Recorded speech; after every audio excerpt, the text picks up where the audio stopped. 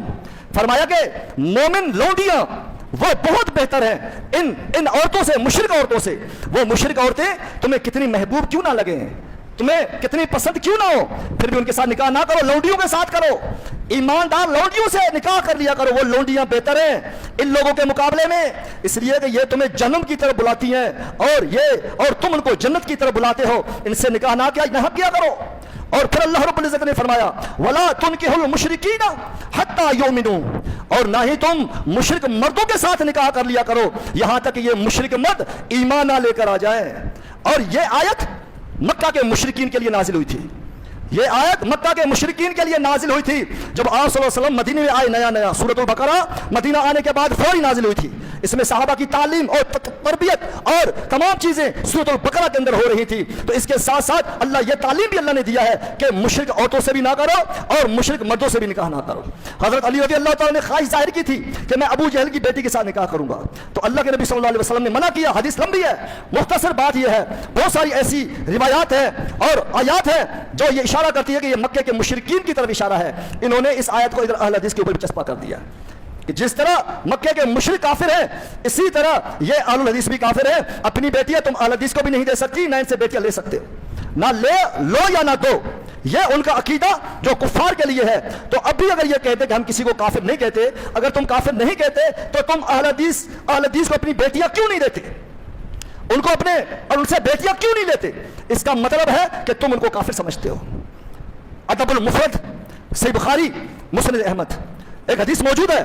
اللہ کے نبی صلی اللہ علیہ وسلم نے فرمایا کہ لا تبدعوا المشرکین لا تبدعوا اليهود ولا النصارى بالسلام. صحیح بخاری میں, صحیح مسلم, مسند احمد میں یہ الفاظ ہیں, یہود و نصارہ کے الفاظ ہیں.